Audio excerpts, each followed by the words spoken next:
The story unfolding across the waters of the Middle East this morning is a study in pressure, brinkmanship, and rapidly shifting leverage, a mix of diplomacy and military force that has suddenly forced Tehran back toward the negotiating table, even as naval guns and carrier-based jets keep the region on edge. American forces enforcing a blockade in the Gulf of Oman and the Strait of Hormuz reported taking direct action to stop a vessel that tried to breach the line.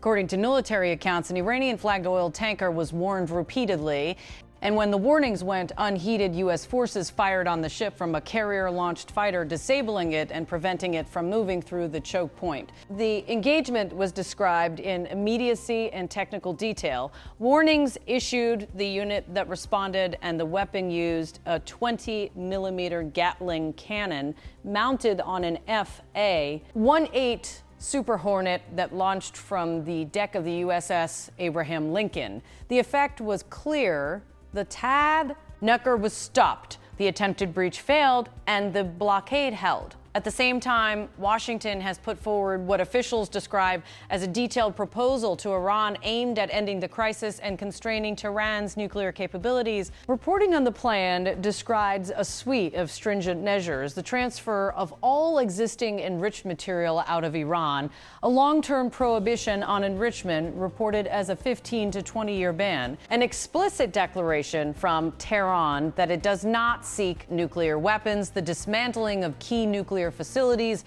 enhanced inspections triggered by any violations, and a ban on pursuing underground nuclear work. The contours of the proposal amount to a comprehensive rollback of Iran's nuclear capacity and a lengthy, legally enforceable period of strict limits. Tehran's response, at least for now, is measured. The Iranian Foreign Ministry has said it is reviewing the memorandum and weighing its options. Officials told reporters that a response could be old come in hours or days. That window is narrow in diplomatic terms and long in military terms, a moment when both sides are maneuvering for advantage, when every public statement and every naval deployment is part of a broader pressure campaign. On the American side, the White House signaled cautious optimism. The president spoke about the prospect of an agreement, saying plainly, we're in good shape and we're doing well, and we have to get what we have to get doing. If we don't do that, we'll have to go a big step further. But with that being said, they want to make a deal. We've had very good talks over the last 24 hours, and it's very possible that we'll make a deal.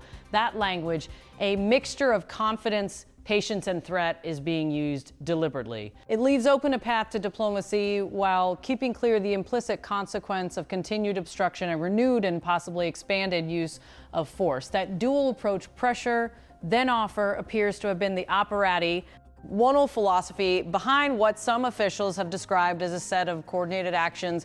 One component referenced in regional reporting is an initiative called Project Freedom, which was reportedly activated earlier in the week.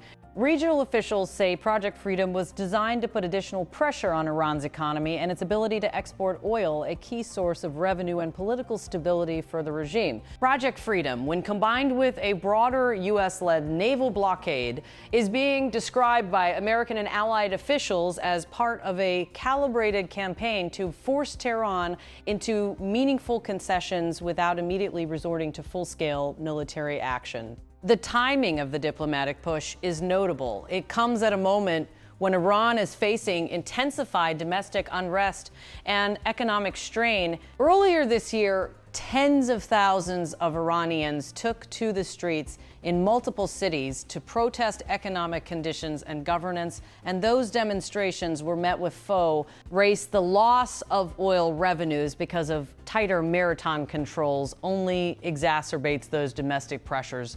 Senior Israeli and American officials, speaking to reporters and to one another, have said that the blockade and other measures are increasing the internal strain on Tehran and making it more costly for the regime to sustain its current course. At the same time, the conflict is playing out in parallel theaters. In Lebanon's capital overnight, Israeli forces reported a new strike aimed at strongholds associated with Hezbollah, the Lebanese militant group and Iran's principal proxy in the region. Israeli leaders emphasize close coordination with Washington. One Israeli official put it plainly on the record: "We are maintaining continuous contact with our friends in the United States. I speak with President Trump almost on a daily basis. My people and his people are in contact on a daily basis, including today. I will also speak with President Trump later tonight. There is full coordination between U.S. and there are no surprises. The message is diplomatic as well as strategic. Israel and the United States are aligned, exchanging intelligence and coordinating actions, and both see the other as a partner in a tightly managed response." What is striking about all of this is how the military and diplomatic instruments are being synchronized. The Navy's blockade and the carrier's air patrols create immediate short-term pressure. They disrupt Iran's maritime commerce, complicate revenue flows, and raise the operational risk for any actor that tries to game the system. The diplomatic offer, the ambitious proposal described by Western reporting, installs a potential exit ramp for Iran, but only if Tehran accepts very heavy concessions. That combination is designed to force a choice: accept the terms on offer, engaging in a long and verifiable rollback, or refuse and face the prospect of stepped-up military action alongside the economic penalties that are already implied. And yet the calculus for Tehran is not simple. The proposed restrictions are deep and long-term, and they touch the core of Iran's strategic posture. Handing over all enriched material and agreeing to 2 decades of restricted enrichment would represent a profound reversal. Accepting an explicit declaration of non-nuclear intent and permitting intrusive inspections would shape Iranian policy for the better part of a generation. The leadership in Tehran must weigh national pride, regional influence, the survival of regime institutions, and the reactions of domestic constituencies. That is why Iran's response has been cautious and why the hours and days ahead are so consequential. Analysts watching the Strait of Hormuz, the narrow maritime artery through which a significant portion of the world's seaborne oil trade passes, have underscored the global stakes.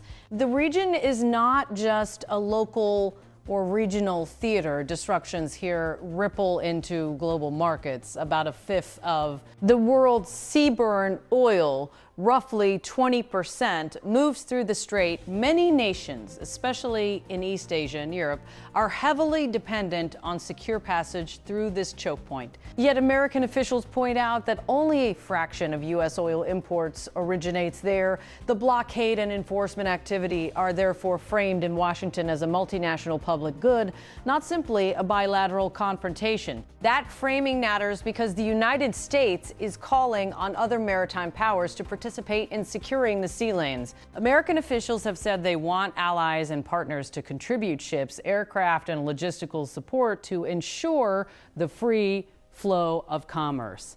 For Beijing, Tokyo, Delhi, and capitals in Europe, the choice is complicated. Each must weigh the economic cost of further disruption against the diplomatic cost of confronting Tehran. In private briefings, USC officials have argued that the blockade is in the global interest and that preventing AR, e.g. from financing and expanding a nuclear program, is a long-term stability measure. In public, the emphasis is on multilateral cooperation. That brings another regional player into focus: China. The United States says its diplomatic push and its naval posture will be topics of conversation at the highest levels. The president's upcoming visit to Beijing, delayed and rescheduled, now happening in the near term, is likely to elevate discussions about maritime security and the economic fallout of shipping disruptions. Chinese leaders, whose economy is acutely sensitive to energy supply and to maritime commerce, have a clear interest in seeing the Strait of Hormuz remain open. That convergence of interests, the White House hopes, will encourage Beijing to take steps that dovetail with the multinational effort to protect shipping lanes. Domestically within Iran, the pressure is mounting. Officials in Tehran must contend with both the diplomatic offer and the military contingency. One old sources suggest that the naval blockade has already altered internal calculations, prompting urgent conversations among the regime's security apparatus about whether to accept certain concessions in exchange for relief. The narrative coming from U.S. and allied officials is that the blockade is increasingly effective in squeezing the regime's economic lifelines, and that the combination of international isolation and internal unrest is changing Tehran's risk calculus. On the ground, this is a dangerous moment, a miscalculation at sea, the misidentification of a vessel, a misinterpreted order. Any number of tactical errors could escalate into a larger confrontation. For that reason, the rhetoric from capitals has been carefully calibrated, stern and public on the one hand, but private and coordinated on the other. In military terms, U.S. commanders have emphasized rules of engagement and the graduated use of force, even as they make it clear that they will not allow blockades to be flouted with impunity. Diplomats, meanwhile, have remained in close contact, exchanging options, ideas, and contingency plans. Facing this pressure, Tehran's choice is stark. Accept the framework being offered and move slowly into a long process of verification and supervision, or continue to resist and risk deeper military and economic measures. Senior U.S. officials have framed the choice bluntly. There are two paths, the pen or the sword. One path leads to a written agreement, monitored inspections, and a defined timeline for limiting nuclear activity. The other path, they warn, could lead to renewed bombing campaigns and the resumption of kinetic operations against Iran's nuclear infrastructure. For international audiences, the implications are far-reaching. Energy markets are sensitive to headlines. Investors will watch every development. Allied capitals will be parsing every phrase from Tehran and Washington. Neighboring states, from Gulf monarchies to Turkey and Israel, will continue to position themselves according to which scenario they believe will prevail. The risk, as ever, is that miscommunication or misjudgment on any side could spin this from a coercive campaign into a much broader war. Yet there remains a thread of cautious hope. The fact that Tehran has agreed to review a detailed memorandum and that talks, however preliminary, are ongoing creates a narrow opening for diplomacy. The president's language, offering both caution and possibility, is designed to keep that opening from closing while maintaining the leverage that could make a negotiated settlement sustainable. It is a delicate balance, pressure enough to bring Iran to the table, but flexible enough to permit a deal that can be verified and enforced. As the hours turn into days, the world will be watching the messages from Tehran, the responses from the carrier strike groups patrolling the choke points, and the diplomatic cables moving between capitals. The coming period will test whether calibrated coercion and an ambitious diplomatic offer can combine to diffuse a crisis that has implications far beyond the Gulf. For now, the blockade holds a tanker lies disabled, and a memorandum sweeping in its demands sits under review in Tehran. The choice that follows will shape not just the next few weeks, but the strategic posture of the region for years to come.